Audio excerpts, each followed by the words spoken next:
Doctor గారు ఈ మధ్య కాలంలో మరలా కరోనా కేసెస్ అయితే స్టార్ట్ అవుతున్నట్టుగా బాగా ప్రచారం జరుగుతుంది. హ్మ్. అసలు ఎందుకు మరలా కరోనా వస్తుందని అనుకోవాలంటారు? ప్రస్తుత రిపోర్ట్స్ బట్టి ముఖ్యంగా ఎక్కువ కరోనా కేసెస్ రిపోర్ట్ చేసింది సింగపూర్, థాయిలాండ్, హ్మ్. తర్వాత హాంకాంగ్. అవును. ఈ 3 రా దేశాల్లో సడెన్‌గా కరోనా పెరిగింది అని వచ్చింది. హ్మ్. భారతదేశంలో కూడా కరోనా కేసులు 2 రోజుల క్రితం దాకా 257 కేసులు రిపోర్ట్ అయ్యాయి. హ్మ్. అవి సరే భారతదేశం సంగతి పక్కన పెట్టి, అది మొత్తం ఫస్ట్‌గా ఎక్కువ సడెన్ స్పైక్ అంటూ వచ్చింది. ఒక 30% పెరిగింది. ఓహ్! స్పైక్ అంటే 30% కేసెస్ పెరిగింది ఫస్ట్ సింగపూర్‌లో, హాంకాంగ్‌లో. హ్మ్. తర్వాత థాయిలాండ్‌కొచ్చింది. ఎందువల్లంటే వర్షాకాలం స్టార్ట్ అయింది కాబట్టి. హ్మ్. సో, వర్షాకాలం అక్కడ స్టార్ట్ అయింది. సో, అక్కడ ఎప్పుడైతే వర్షాలు పడతాయో వైరస్‌లొస్తాయి. So, okay. కరోనా అనేది ప్రతి సంవత్సరం వచ్చేటటువంటి వైరస్సే. ఎక్కడైతే వర్షాలు పడితే అప్పుడు ఫ్లూలెక్కువ, జలుబులెక్కువ వస్తుంటాయి మీరు హ్మ్. నోటీస్ చేసినట్టు. సో, అక్కడి నుంచి స్టార్ట్ అయింది. కాకపోతే ఇది అంతకుముందులాగా పాండమిక్ లాగా ఉందంటే ఇప్పుడు దాకా పాండమిక్ నంబర్‌లు లేవు. ఒకటి. సో, నేను చెప్పినట్టుగా 30% కేసెస్ సింగపూర్‌లో ఇంక్రీజ్ అయ్యాయి. ఇంకా 30 సీరియస్ కేసెస్ ఉన్నాయని చెప్పి హాంకాంగ్‌లో రిపోర్ట్ చేస్తారు. 30 సీరియస్ కేసెస్. దానిలో I think only there is 1 reported death. Okay.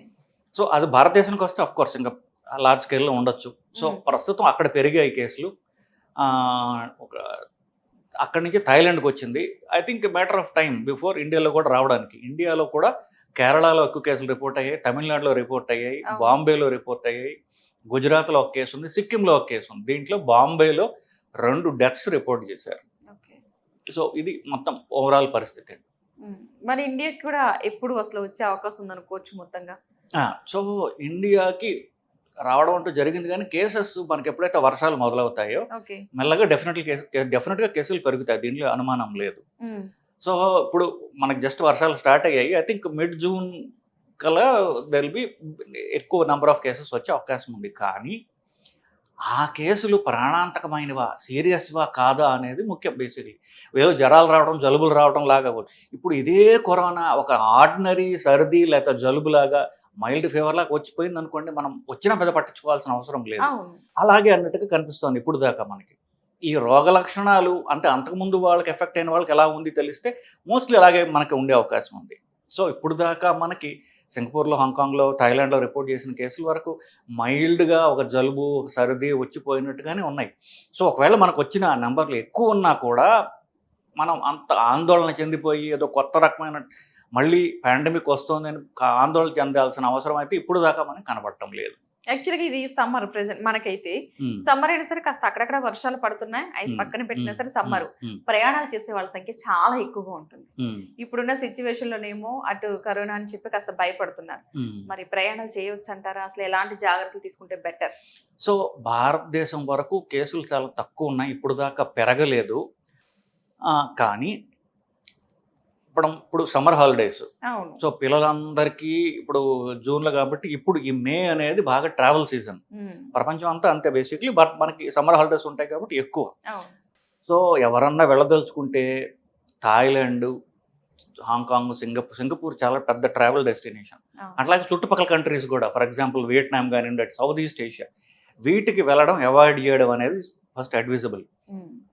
భారతదేశంలో ఇప్పుడు కాకపోయినా మనం మనకేంటంటే పాపులేషన్ ఇప్పుడు హాంకాంగ్‌లో ఎందుకొచ్చిందంటే పాపులేషన్ డెన్సిటీ మనకంటే ఎక్కువ. చాలా చిన్న ఏరియాలో ఎక్కువ మంది పీపుల్ ఉంటారు. సో, ఎక్కడైతే పాపులేషన్ డెన్సిటీ అంటే ఎక్కువ మనుషులు తక్కువ ప్లేస్‌లో ఉంటారో ఫర్ ఎగ్జాంపుల్ మన దేశంలో టూరిస్ట్ స్పాట్స్‌లో, అవును. రెస్టారెంట్‌ల్లో ఇట్లాంటి చోట మన వాళ్ళు ట్రావెలింగ్‌కెళ్ళినప్పుడు తగు జాగ్రత్తలు తీసుకోవడం అనేది అవసరం. హ్మ్. సో, ట్రావెల్ అనేది కొంచెం జాగ్రత్తగా చేస్తే బెటర్ అనేది ఇప్పుడు ఫర్ ఫర్ ఎగ్జాంపుల్ ఇప్పుడు మన భారతదేశం యొక్క సెంట్రల్ గవర్నమెంట్ వెబ్‌సైట్ ఉంది. Health and family welfare website అని ఉంది. దాంట్లో వాళ్ళు ట్రావెల్ రిస్ట్రిక్షన్ గురించి మాట్లాడల. హ్మ్. సో, వాళ్ళు కేసెస్ రిపోర్ట్ చేశారు గానీ, ట్రావెల్ రిస్ట్రిక్షన్ చెప్పకపోయినా ఇది హార్డ్‌లీ 1 మంత్‌లో పెరిగే అవకాశం ఉంది కాబట్టి, ఇండియాలో పెద్ద ట్రావెల్ రెస్ట్రిక్షన్స్ లేకపోయినా సౌత్ ఈస్ట్ ఏషియాకి వెళ్ళేది మాత్రం అవాయిడ్ చేయడం అనేది చాలా అవసరం. ఓకే. అసలు లక్షణాలు ఇన్ కేస్ ఎవరికైనా బాడీలో ఉన్నాయి అనంటే గనక ఎలా గుర్తించడం? అంటే గతంలో కరోనా టైంలో వచ్చిన లక్షణాలని మనం తీసుకోవచ్చంటారా? లేదంటే కొంతమందేంటంటే ఓకే. లైట్‌గా ఫీవర్ వచ్చింది, లేదంటే కోల్డ్ చేసిందని అనుకుని అవాయిడ్ చేసేస్తారు. పెద్దగా పట్టించుకోరు. బట్ అలా అవాయిడ్ చేయడం కూడా స్ప్రెడ్ అయ్యే అవకాశాలుంటాయి కదా! మరి ఎలాంటి లక్షణాలు గుర్తించాలంటారు? సో, ఇది ఆహ్, కరోనా అనేది వైరస్ 2019లో స్టార్ట్ అయినప్పటికీ అది తాను మార్పులు చెందుకుంటూ వస్తుంది. ఎందుకు? మనం ఎలాగైతే కరోనా వైరస్‌ని చంపడానికి మనం రకరకాల మందులు గానివ్వండి, వ్యాక్సిన్‌లు గానివ్వండి ఎవరైతే డెవలప్ చేస్తున్నామో, కరోనా కూడా తనను తాను మార్చుకుంటోంది. ఎందుకంటే ఇట్స్ ఎ లైవ్ ఆర్గానిజం. హ్మ్. అది ప్రకృతిలోంచి వచ్చినటువంటి ఒక లివింగ్ ఆర్గానిజం. ఓకే. నిజం చెప్పాలంటే లివింగ్ ఆర్గానిజమ్స్‌కి, నాన్ లివింగ్‌కి మధ్యలో ఉంటుంది వైరస్. హ్మ్. బతికుందో లేదో కూడా తెలీదు. అది only feature that it is living is it's అది రిప్రొడక్షన్. మనుషుల్లో వెళ్ళి తను తాను రిప్రొడ్యూస్ చేసుకుంటుంది. అది only sign of life for it. అది బతికి తీరుతుంది. ఎందుకు వన్స్ మనుషుల్లోకి వచ్చేసిందనుకోండి, ఇంకా దానికి అది ఎట్లా ఒకట్లాగా బతికి తీరుతుంది. అవును. సో, మొదట 2019లో వచ్చిన తర్వాత 2020కి వచ్చేసరికి అది తాను రూపాంతరం చెంది విపరీతమైన పాండమిక్ లాగా వచ్చింది. కొన్ని అవును. కోట్ల మందిని ఎఫెక్ట్ చేసింది అదంతా. హ్మ్. అప్పుడేమైందంటే మన జనాలందరిలో ఆ వైరస్ అంటే ఇమ్యూనిటీ వచ్చేసింది. హ్మ్. ఇన్‌ఫాక్ట్ హైదరాబాద్‌లో ఒక స్టడీ చేశారు. ఐసీసీఎంబీ వాళ్ళు. 84% ఆఫ్ హైదరాబాద్‌లో అందరికి యాంటీబాడీస్ ఉన్నాయి మనకి. హ్మ్. సెకండ్ అసలు కమింగ్ బ్యాక్ నేను టాపిక్ రిగ్రెస్ కాకుండా మీరు చెప్పేది. సో, 2023లో ఈ వైరస్ ఏమైందంటే, ఇక మనకు బతకడం కష్టము అని అర్థం చేసుకొని ఏం చేసింది, బాగా స్ప్రెడ్ అయ్యే వైరస్ ఒకటుంది ఇన్‌ఫ్లుయెన్జా అని. ప్రతి సంవత్సరం మనకి చలికాలంలో వచ్చే మామూలు సర్ది, జలుబు లాంటిది. అవును. ఇది దాన్ని పట్టుకుంది.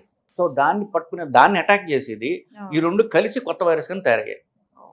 ఎందుకు? దానికి తెలుసు ఆ వైరస్‌కి ఏంటి, మనం మనుషుల్ని చంపుతుంటే మనుషులు మనల్ని చంపేస్తారు. హ్మ్. మనుషులు చంపకుండా ఉంటే మననేం చేయరు వాళ్ళు అని. సో, ఈ ఇన్‌ఫ్లుయెన్జా వైరస్ ఏంటి మామూలుగా 2 రోజులు జలుబు అనమాట. 2 రోజులు సర్ది లాంటిది. హ్మ్. దాని క్వాలిటీస్ ఇది తీసుకొని, దీని క్వాలిటీస్ కొన్ని వదులుకుంది. సో, ఈ 2 కలిసి ఆగస్ట్ 2023లో ఒమిక్రాన్ అని కొత్త వైరస్‌గా తయారయింది. అవును. సో, ఈ వైరస్ లక్షణం ఏంటి? ఫాస్ట్‌గా స్ప్రెడ్ అవుతుంది. ఎక్కువ మందిని ఎఫెక్ట్ చేస్తుంది. సో, అది బతుకుతుంది. కానీ మనుషుల్ని పెద్ద హాని చేయదు. సో, మనుషులు ఈ పెద్ద దానికి యాంటీబాడీస్ అని లేకపోతే ఈ కొత్త మందులని ఇవన్నీ చేయట్ల. సో, ఏమైంది 2 రోజుల ఫీవర్ ఉండిపోయింది కాబట్టి అదే నడుస్తూ వస్తోంది. 2023 ఆగస్ట్ నుంచి ఇప్పటి వరకు. కాకపోతే దాని తర్వాత 33వ తరం ఇది. సో, ఒమిక్రాన్ 2023కి ఈ 2 ఏళ్లలో అది 32 సార్లు తాను మార్పు చెందుకొని ఈ 33వ వర్షన్ ఇప్పుడు కొత్తగా వచ్చింది. ఇది ప్రతి సంవత్సరం మారుతూనే ఉంటుంది. ఓహ్! సో, ఆ ఒమిక్రాన్ లక్షణాలు అదే ఫ్యామిలీ నుంచి వచ్చింది కాబట్టి అదే లక్షణాలు చేసుకోండి. ఏమిటి? ఫాస్ట్‌గా స్ప్రెడ్ అవుతుంది. పెద్దగా అది సింప్టమ్స్‌ని కాజ్ చేయదు. అంతకుముందు సింప్టమ్స్ లాగా ఉండవు. మామూలు మ ముక్కు దిబ్బడ, కాస్త గొంతు నొప్పి, మైల్డ్ ఫీవరు, పొడి దగ్గు ఇంతే ఉంటుంది. అంతకుముందు వైరస్‌లాగా ముక్కుని ఎఫెక్ట్ చేసి వాసన చూడటం తెలియకపోవటం, టేస్ట్ చూడటం తెలియకపోవటం అవి లేవు దీంట్లో. సో, మామూలు రొటీన్ కోల్డ్ లాగే ఉంటుంది. అంతకంటే స్పెషల్ లక్షణాలు ఏమి లేవు దీంట్లో. 2, హ్మ్. 3 రోజులు పాత ఇన్‌ఫ్లుయెన్జా ఉంటే ఇది ఇంకొక 2, 3 రోజులు ఉండొచ్చు. మీకు గమనించినట్లయితే పోయిన సంవత్సరం ఇట్లాంటి గట్టి వైరస్ ఒకటి తగులుకుంది అది. మామూలు మందులకి పోవట్ల, మామూలు యాంటీబయోటిక్స్ కూడా పోలేదు. అది ఒక వారం రోజుల దాకా మనుషులు ఇబ్బంది పెట్టింది. ఇది అలాగే ఉండొచ్చు. హ్మ్. సో, ప్రొలాంగ్డ్ అంటే ఫీవరు, కొంచెం మామూలు ఒళ్ళు నొప్పులు, జలుబు అలాగుండి పోతుంది. వీళ్ళతో మనకు ప్రాబ్లమ్ లేదు. హ్మ్. ఇప్పుడు మన మన దేశం లాంటి 140,00,00,000 దేశంలో ఈ వైరస్ వచ్చిపోవడం వల్ల ఇమ్యూనిటీ వచ్చేస్తుంది. కానీ we have to identify vulnerable people. ఎవరికి ఇదే వైరస్ వల్ల హాస్పిటల్ అడ్మిషన్స్ అవుతాయి. ఎవరికి ప్రాణాంతకం అవుతుంది? ఆల్రెడీ రోగనిరోధక శక్తి తక్కువ ఉన్న వాళ్ళకి. ఓహ్! మన దేశంలో అవును. 84% are below I think it's 34 years of age. Young people. So, పెద్ద నష్టం కలగకపోవచ్చు. కానీ ఎవరైతే రోగనిరోధక శక్తి తక్కువగా ఉన్నదో, ఎవరైతే 80 ఇయర్స్ అండ్ అబోవ్ ఉన్నారో, ఎవరికైతే ఆల్రెడీ లంగ్స్ తక్కువ వయసు ఉన్నప్పటికీ లంగ్స్ ఆల్రెడీ ఎఫెక్ట్ అయిన ట్యూబర్క్యులోసిస్ వల్ల, సిగరెట్ల వల్ల ఏదో ఒక లంగ్స్ ఎఫెక్ట్ అయి ఉన్నాయో, మిగతా కిడ్నీ, హార్ట్ ఇట్లా దెబ్బతిన్నాయో, లేకపోతే ఇమ్యూనిటీని తగ్గించడానికి అంటే ఫర్ ఎగ్జాంపుల్ కిడ్నీ ట్రాన్స్‌ప్లాంట్ అయిన వాళ్ళు ఇమ్యూనిటీని తగ్గిస్తారు. అవును. జాయింట్ ప్రాబ్లమ్స్ ఉన్న వాళ్ళు కొంతమంది రుమటాయిడ్ ఆర్థరైటిస్ ఇలాగ వాళ్ళకేంటంటే ఉన్న ఇమ్యూనిటీ యాక్టివ్‌గా ఉంది కూడా దాన్ని తగ్గించడానికి స్టెరాయిడ్ వాడుతుంటారు. ఈ స్పెషల్ కేటగరీ పీపుల్‌లో ఎవరికైతే ఇమ్యూనిటీ రోగనిరోధక శక్తి వీక్‌గా ఉందో వాళ్ళు వల్నరబుల్. ఇది మైల్డ్ వైరస్ లాగా ఉండొచ్చు. వీళ్ళకది సీరియస్ అవుతుంది. అవును. సో, ఎస్పెషల్లీ 75 అండ్ మోర్ వాళ్ళు కొంచెం జాగ్రత్తగా ఉండాల్సిన అవసరం ఎంతైనా ఉంది. గతంలో కరోనా వచ్చినప్పుడు వ్యాక్సిన్ ఇవ్వడం జరిగింది. కానీ తర్వాత చాలామంది వ్యాక్సిన్ తీసుకున్నాక చాలా డల్ అయిపోవడం, అంత యాక్టివ్‌గా లేకుండా ఉన్న పరిస్థితి అయితే వచ్చిందప్పుడు. సో ఇప్పుడు ఇన్ కేస్ ఇప్పుడు కరోనా మళ్ళీ వస్తుందని అంటున్నారు కాబట్టి అది కూడా అటాక్ అయ్యే అవకాశాలు ఎంత ఛాన్సెస్ ఉన్నాయంటారు? వ్యాక్సిన్ తీసుకున్న వాళ్ళకి తీసుకుంటే మనం? సో, ఇప్పుడు ఈ వైరస్‌లకి ఎట్లా ఉంటుందంటే అమ్మా, ఏ వైరస్ స్పెసిఫిక్ వైరస్ ఉంటే దానికే వ్యాక్సిన్ తయారు చేయాలి. ఓకే. అందుకనే ఇప్పుడు నేను చెప్పాను గదా! ఇప్పుడు 2023లో ఏం చేసింది, ఇది ఇన్‌ఫ్లుయెన్జా వైరస్‌ని పట్టుకొని ఈ 2 కలిసి ఒక మిశ్రమ అవును. వైరస్ తయారైంది. ఆ ఇన్‌ఫ్లుయెన్జా వైరస్ ఏం చేస్తుందంటే, అది తెలివైంది. దానికేంటి ప్రతి సంవత్సరం అది దాని రూపాంతరం చెందుతుంది, కొత్త మేకప్‌తో వస్తుంది. ఆ! దాన్ని గుర్తుపట్టడం కష్టం. అంత దాని రూపాంతరం చెందుతుంది. సో, పాత వైరస్ అంటే మనకి ఇమ్యూనిటీ ఉంది. కొత్త వైరస్ అంటే మనకు తెలీదు శరీరానికి. అవును. సో, ఆ సంవత్సరం అది గడుస్తుంది. వచ్చే సంవత్సరం కొత్తలాగా మార్చుకుంటుంది. హ్మ్. అదే లక్షణం ఉన్నటువంటి అది తీసుకుంది ఈ కొత్త వైరస్. హ్మ్. ప్రతి సంవత్సరం కొత్త వైరస్ వస్తుంది. ఒరిజినల్ ఒమిక్రాన్ 2023కి మన భారతదేశంలోనే వైరస్ తయారు చేశారు. దాని పేరు జెమ్‌కోవి-19. ఆ వైరస్ తయారు చేశారు కానీ అది భారతదేశంలో ఆల్రెడీ మన నేషనల్ ఇన్‌స్టిట్యూట్ ఆఫ్ వైరాలజీ గాని, గవర్నమెంట్ వాటిల్లో ఆ వైరస్ వ్యాక్సిన్ ఉన్నది. కానీ మనుషులకి అవసరం ఉంటే దాన్ని స్కేల్ అప్ చేస్తారు. But we have the virus vaccine of the previous 2023 వర్షన్‌కి ఉంది మనకి. అలాగే ఇన్‌ఫ్లుయెన్జా వ్యాక్సిన్ కూడా ఉంది మనకి. ఓకే. సో, ఇప్పుడు మీరు అడిగిన క్వెషన్ ఏంటంటే పాత వ్యాక్సిన్‌లు దీనికి పనిచేస్తాయా? పాత హ్మ్. వ్యాక్సిన్‌ల వల్ల ఇప్పుడు ఏ వ్యాక్సిన్ ఆ వైరస్‌కే. సో, పాత వ్యాక్సిన్‌లు దీనికి పనిచేయకపోవచ్చు. ఓకే. వ్యాక్సిన్‌ల వల్ల ఏదో హార్ట్ అటాక్‌లొచ్చాయి, వ్యాక్సిన్‌ల వల్ల ప్రాబ్లమ్స్ వచ్చాయనుకోవడం పూర్తిగా అపోహ, భయాందోళనతో కూడినటువంటి బిహేవియర్ అది. మనము ఎప్పుడు గూడా మనుషులందరూ నేను టాబ్లెట్ ప్రిస్క్రిప్షన్ రాస్తే వెంటనే ఫస్ట్ క్వెషన్ ఏంటంటే సైడ్ ఎఫెక్ట్స్ ఏంటి సార్? ఓకే. నేనొకటే అడుగుతాను వాళ్ళని. మీకు ఎఫెక్ట్ గురించి టాబ్లెట్ రాసాం. సైడ్ ఎఫెక్ట్ దాని తర్వాతొచ్చేది. ఎఫెక్ట్ ఏమిటి? ముందు షుగర్ తగ్గాలి, బీపీ తగ్గాలి. అవును. షుగర్ వల్ల, బీపీ వల్ల వచ్చేటటువంటి కాంప్లికేషన్స్‌ని హార్ట్ అటాక్‌లు ఇవన్నీ తగ్గిస్తుందిది. హ్మ్. ఆ తర్వాత వచ్చే సైడ్ ఎఫెక్ట్స్ గురించి ఇప్పుడెందుకు మనకి?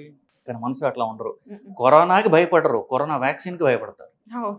కరోనా వల్ల కదా ప్రాణం పోయేది. అవును. కొన్ని వ్యాక్సిన్ కాదు మనకి. కానీ మనుషుల థింకింగ్ అట్లా ఉంటుంది. కరోనా జబ్బులకి భయపడరు. ఎందుకంటే మనుషులు అలా ప్రోగ్రామ్ చేయబడ్డారు కాబట్టి. సో, వ్యాక్సిన్ వల్ల డెత్స్ వచ్చాయంటారు. వ్యాక్సిన్ వల్ల మనకి డాక్యుమెంటెడ్ డెత్స్ ఎన్ని? ఇప్పటిదాకా 80 ఎన్నో ఉన్నాయి. హ్మ్. ప్రపంచంలో అంటే డాక్యుమెంటెడ్ చెప్తున్నా. ప్రూవ్డ్. మిగతా అన్ని భయాలు. ఆ!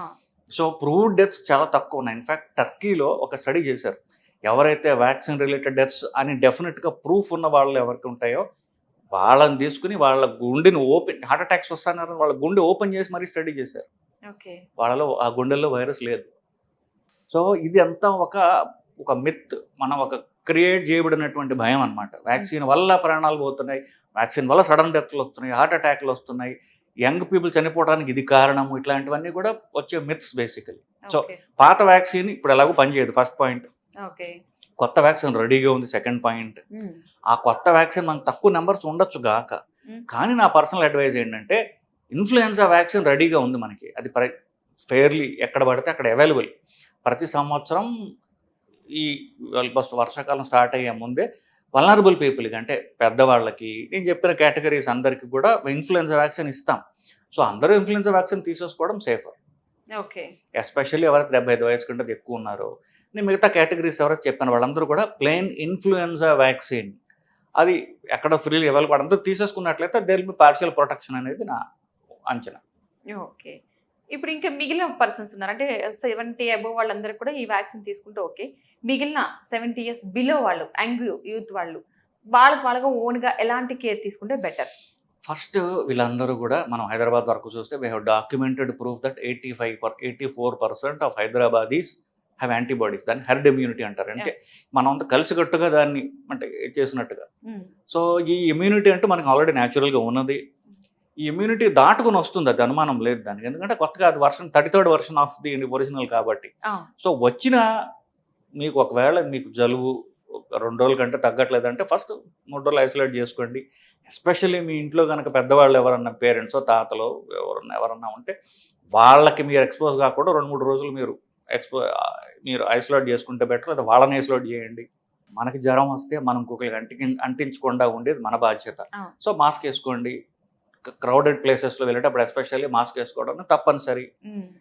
లేకపోతే ఇదే దగ్గు, జలుబులు ఉన్న వాళ్ళెవరన్నా ఉంటే ఇప్పుడు మనకి అంత సామాజిక స్పృహ చాలా తక్కువ కదా! మనోళ్ళకి. దగ్గితే ఇంకోడు మొహం మీద దగ్గుతారు.